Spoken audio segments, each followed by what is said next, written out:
A mão misteriosa de Guy de Maupassant, voz Iba Mendes. Fazia-se círculo em volta do senhor Bermutier, juiz de instrução, que dava a sua opinião acerca do crime misterioso de Saint-Claude. Havia um mês que aquele inexplicável crime alvoroçava Paris. Ninguém podia perceber nada do caso. O senhor Bermutier, de pé, costas para o fogão, falava, amontoava provas, discutia as diversas opiniões, mas não chegava a uma conclusão. Muitas mulheres se haviam levantado para se aproximarem dele e ficavam de pé, o olhar fixo na boca rapada do magistrado, de onde saíam palavras graves. As senhoras estremeciam, vibravam, crispadas por um medo curioso, pela ávida e insaciável necessidade de pavor que é inseparável da sua alma e que as torturas como uma fome. Uma delas, mais pálida que as outras, pronunciou durante o silêncio: "É pavoroso, chega às raias do sobrenatural, nunca se virá a saber coisa alguma." O magistrado voltou-se para ela. "Sim, minha senhora, é provável que nunca se venha a saber nada. Quanto à palavra sobrenatural que acaba de empregar, não é em nada chamada para o caso. Estamos em presença de um crime habilissimamente concebido, habilissimamente executado, tão bem envolvido no mistério que não podemos separá-lo das circunstâncias impenetráveis que o rodeiam. Mas eu próprio já tive outrora de seguir um processo onde em verdade parecia haver qualquer coisa de fantástico. Foi preciso abandoná-lo por falta de meios para o esclarecer. Umas poucas de mulheres pronunciaram ao mesmo tempo e tão depressa que as suas vozes apenas pareciam uma só voz. Oh, conte, conte, senhor Bermutier." O senhor Bermutier sorriu gravemente, como deve sorrir um juiz de instrução, e tornou: "Não vão julgar pelo menos que eu haja podido supor, na aventura que vou contar, qualquer coisa de sobre-humano. Eu não creio senão nas coisas normais, mas se em vez de empregarmos a palavra sobrenatural para exprimirmos aquilo que não compreendemos, nos servíssemos simplesmente da palavra inexplicável, isso valeria muito mais. Em todo o caso, no processo a que vou referir-me, foram sobretudo as circunstâncias que o revestem, as circunstâncias preparatórias que me comoveram. Enfim, vejamos os fatos.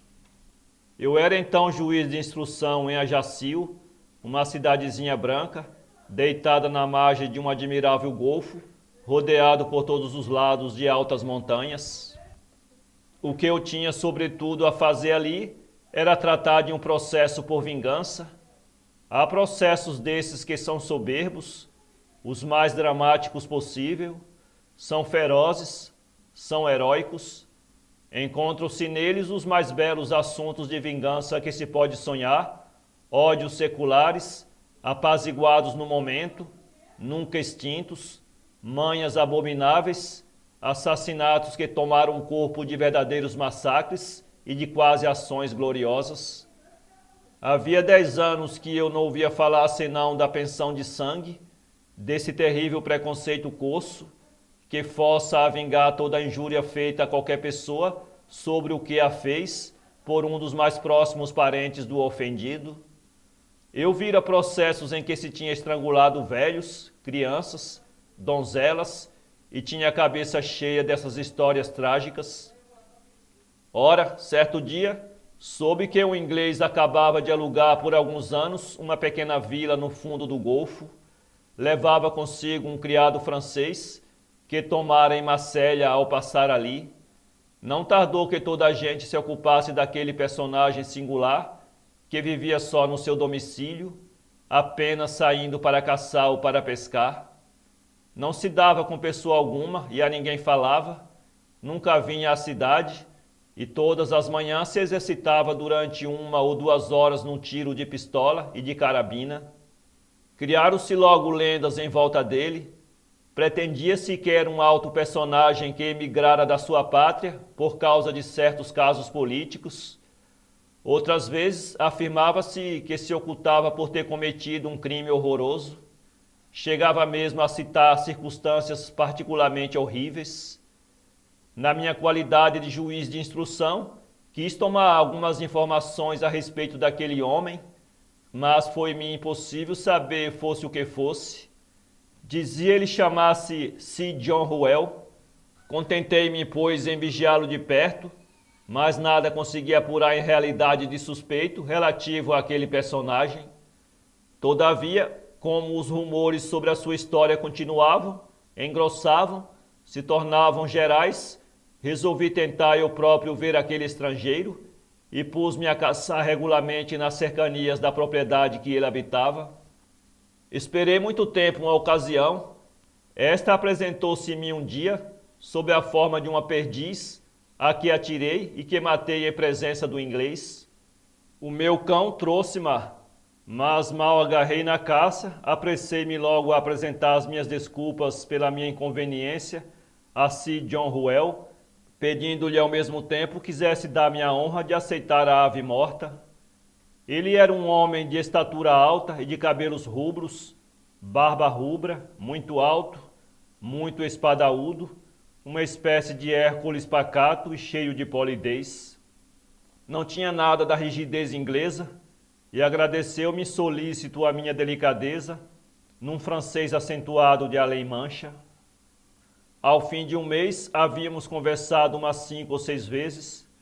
Uma noite, afinal, como eu passasse por diante da sua porta, vi que ele fumava o seu cachimbo, escarranchado numa cadeira, no seu jardim. Saudei-o. Ele convidou-me a entrar para beber um copo de cerveja. Não me fiz de rogado. Recebeu-me com toda a meticulosa cortesia inglesa, falou elogiosamente da França, da Córcega, declarou que gostava muito daquela região, daquela costa. Então fiz-lhe com grandes precauções e sob a forma de um vivo interesse algumas perguntas acerca da sua vida, dos seus projetos. Respondeu-me que tinha viajado muito em África, nas Índias, na América, e acrescentou sorrindo: tenho corrido muitas aventuras, oh yes. Depois pus-me a falar de caçadas, e ele deu-me minúcias curiosas sobre a caça ao hipopótamo, ao tigre, ao elefante e até ao gorila. Eu disse: todos esses animais são terríveis. Ele sorriu.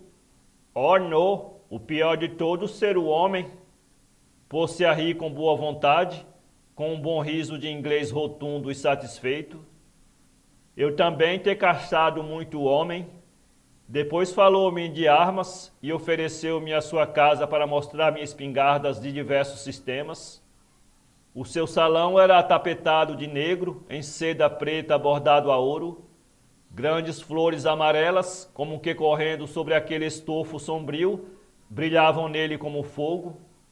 Anunciou, era um pano japonês, mas no meio da mais larga tapeçaria, uma coisa estranha me atraiu o olhar. Sobre um quadrado de veludo vermelho, um objeto negro destacava-se. Aproximei-me. Era uma mão de homem. Não era uma mão de esqueleto branca e limpo, mas uma mão negra, dissecada, com as unhas amarelas, os músculos a nu e vestígios de sangue antigos, sangue que parecia uma imundície sobre os ossos cortados rente, como por um golpe de machado, pelo meio do antebraço. Em redor do punho havia uma enorme corrente de ferro, fixa, soldada àquele membro sórdido, ligada a uma parede por um anel tão forte que seria capaz de segurar um elefante. O inglês respondeu tranquilamente: isso ser o meu melhor inimigo, ter vindo da América, ter sido cortado com o sabre e a pele arrancada com o seixo cortante, e seco ao sol durante 8 dias. Ah, ó, ser muito bom para mim isto. Toquei naquele destroço humano que devia ter pertencido a um colosso. Os dedos, desmesuradamente longos, eram ligados por tendões enormes, em parte retidos por correias. Aquela mão era horrorosa de ver assim esfolada, e fazia pensar muito naturalmente em alguma vingança selvagem. Eu disse: este homem devia ser muito forte. O inglês com brandura: ah, oh yes, mas eu ser mais forte que ele, eu ter posto esta corrente para o prender. Julguei que ele gracejava e disse: mas esta cadeia agora parece-me bastante inútil, a mão agora já não fugirá. Sir John Ruel tornou com toda a seriedade: ela querer sempre fugir, esta corrente ser precisa. Num rápido olhar interroguei o rosto do inglês, perguntando a mim próprio: será um doido ou um farsante? Mas o rosto de Sir John Ruel continuava tranquilo e benévolo. Mudei de conversa e pus-me a apreciar as espingardas. Notei, todavia, que havia 3 revólveres carregados sobre os móveis, como se aquele homem vivesse num constante temor de um ataque. Voltei muitas vezes à sua casa. Por fim, toda a gente se acostumara à sua presença e Sir John tornara-se indiferente a todos. Um ano se passou, dia a dia. Ora, uma certa manhã, aí por fins de novembro, o meu criado despertou-me e anunciou-me que Sir John Ruel fora assassinado durante a noite. Meia hora mais tarde, penetrei na casa do inglês com o comissário-geral e o capitão dos guardas. O criado, como louco de desespero, chorava diante da porta. Eu, a princípio, suspeitei daquele homem, mas estava inocente. Nunca foi possível encontrar o culpado. Entrando no salão de Sir John, vi logo ao primeiro e rápido olhar o cadáver estendido de costas no meio da casa.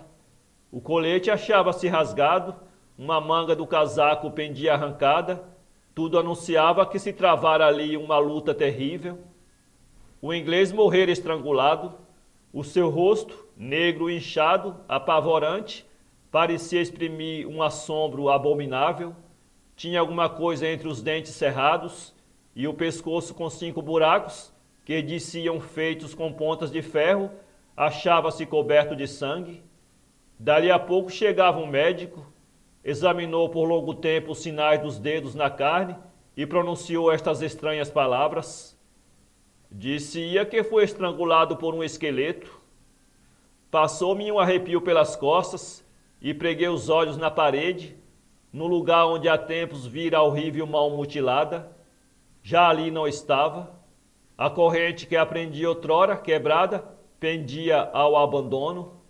Então baixei-me para o morto e achei-lhe na boca crispada um dos dedos daquela mão desaparecida, cortado, ou antes cerrado pelos dentes, justamente na segunda falange. Depois procedeu-se a averiguações, nada se descobriu, porta nenhuma fora forçada, nem janela nem móvel. Os 2 cães de guarda não haviam despertado. Eis em poucas palavras o depoimento do criado. Havia um mês que seu amo parecia agitado, recebera algumas cartas que logo queimava. Muitas vezes, pegando no azarrogue, com uma cólera que parecia de loucura, batera com furor naquela mão dissecada, colada ao muro e levada por fim, não se sabia como, na própria hora do crime. Ele deitava-se sempre muito tarde, fechando-se com todas as precauções, conservava sempre armas ao alcance do seu braço. Muitas vezes de noite falava alto como se fosse questionado por alguém. Naquela noite, por acaso, não fizera ruído algum, e o criado, só quando viera abrir as janelas, é que encontrara Sir John assassinado. O criado não suspeitava de ninguém. Comuniquei o que sabia do morto aos magistrados e aos oficiais da praça pública, e foi feita em toda a ilha uma rigorosa sindicância. Nada se descobriu. Ora, uma noite, 3 meses depois do crime, tive um horrível pesadelo. Parecia-me que via a horrível mão, correr como se fosse um escorpião ou uma aranha ao longo das minhas cortinas e das minhas paredes. 3 vezes acordei, 3 vezes me deixei dormir e 3 vezes vi o horrível destroço galopar ao redor do meu quarto, remexendo os dedos como se fossem patas. No dia seguinte, trouxeram-me aquela mão, achada no cemitério, em cima do túmulo de Sir John Ruel, que ali fora enterrado por não ter sido possível saber do paradeiro de sua família. O dedo índex faltava. Aqui está, minhas senhoras, a minha história. Nada mais que isto acabo de contar. As mulheres, como loucas, olhavam-se pálidas e tremiam. Uma delas exclamou: mas isso não é um desenlace, nenhuma explicação. Nós não seremos capazes de dormir enquanto nos não disser o que se passou, segundo a sua opinião. O magistrado sorriu com severidade. Eu, minhas senhoras, vou estragar-lhe certamente todos os seus terríveis sonhos. Penso muito simplesmente que o legítimo proprietário da mão não morrera, que veio em procura dela com aquela que lhe restava, mas não sei como ele o conseguiu. É um gênero de vingança. Uma das mulheres respondeu: não, isso não deve ser assim. Eu bem lhes dizia que a minha explicação não as deixaria satisfeitas. Para ler este conto, acesse www.poeteiro.com